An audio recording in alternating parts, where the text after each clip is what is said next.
आमची भूमिका या ठिकाणी मी पत्रकार बांधवांसमोर या ठिकाणी स्पष्ट करतो. पुन्हा आपल्या सर्वांच्या माध्यमातून मागणी करत आहे, जोपर्यंत हे सर्व पक्षीय नेते एकत्रित येत नाही आणि जाहीर करत नाही की मराठा समाजाने या ठिकाणी ओबीसी मधून आरक्षण द्यावं म्हणून आज या मराठा आरक्षणाचा फक्त राजकीय फायदा या ठिकाणी उचलला जातोय. देवेंद्रजी सोबत चर्चा करताना ते पण सांगितलं की देवेंद्रजी या महाराष्ट्रात शरद पवार साहेब हे 4 वेळेस मुख्यमंत्री राहिले. खरे मराठा आरक्षणाचे जर मारेकरी कोण असाल तर शरद पवार साहेब आहे. देवेंद्रजी तुम्ही सत्तेमध्ये आल्यानंतर 13% आरक्षण दिलं, सारथी दिली, अण्णासाहेब आर्थिक विकास महामंडळ दिलं. पण देवेंद्रजी आज महाराष्ट्रातल्या मराठा समाजाची मागणी आहे की मराठा समाजाला ओबीसीतून आरक्षण भेटायला पाहिजे. तुमची पक्षाची भूमिका आहे ती स्पष्ट करा. त्यांनी मला या ठिकाणी सांगितलं तर मी मीडिया समोर काय बोलायचं ते भाजपची काय भूमिका आहे ती या ठिकाणी मी स्पष्ट करतो. तुम्ही शरद पवार शरद आहेत असा ठाकरे आरोप करतायत. ठाकरेंच्या आरोपाकडे कशा प्रकारे बघता?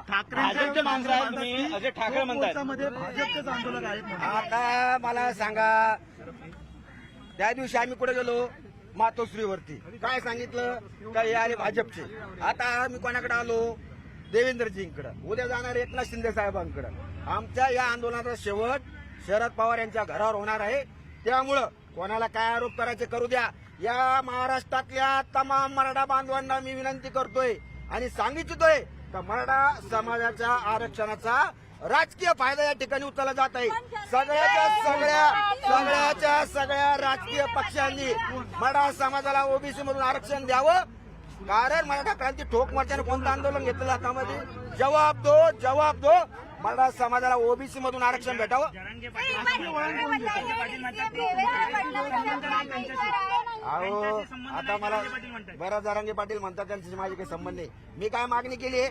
मराठा समाजाला ओबीसी मधून आरक्षण भेटावं ही मागणी मी केलेली आहे. तर मग दुसरी मागणी केलेली मी जरांगे पाटलाला पण माझं या ठिकाणी सांगणं आहे की मराठा क्रांती ठोक मोर्चा आतापर्यंत तुमच्या प्रत्येक आंदोलनामध्ये मराठा क्रांती ठोक मोर्चा या ठिकाणी उभा राहिलेला आहे. आम्ही तुम्हाला पाठिंबा दिलेला आहे आणि येणाऱ्या काळात पण ज्या वेळेस तुम्ही आंदोलन करशाल त्यावेळेस मराठा क्रांती ठोक मोर्चा तुमच्या सोबत राहील. पाटील एकमेव नेते राहिले तसं वाटतंय का? त्यामुळे ते कारण बोलून देत नाही. हा प्रश्न तुम्ही आता जरांगे पाटलांनाच विचारा. आता कोण फायदा घेत आहे याचा सगळा राजकीय फायदा? आता कालचं उदाहरण घ्या. आपले प्रकाश आंबेडकर साहेब काय म्हणले का या आंदोलनाच्या मागे कोण आहे?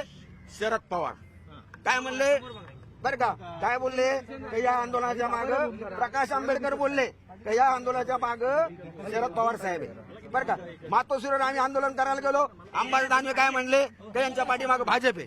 आता आम्ही भाजपचे आंदोलन करायला आलो. आता भाजपचे लोक काय म्हणतील का यांच्या पाठीमागे शरद पवार आणि उद्धव ठाकरे. अरे सगळ्या पक्षांनी एकत्रित या आणि मराठा समाजाला ओबीसी मधून आरक्षण द्या ही भूमिका घेऊन मराठा क्रांती ठोक मोर्चा चाललेला आहे.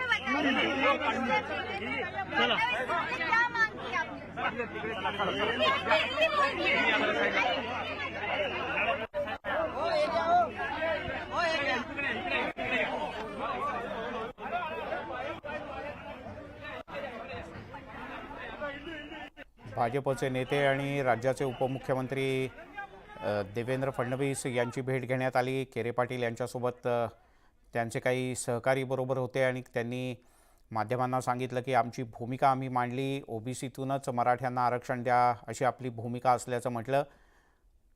तसंच त्यांच्यावर होत असलेले आरोपसुद्धा केरे पाटील यांनी फेटाळून लावले.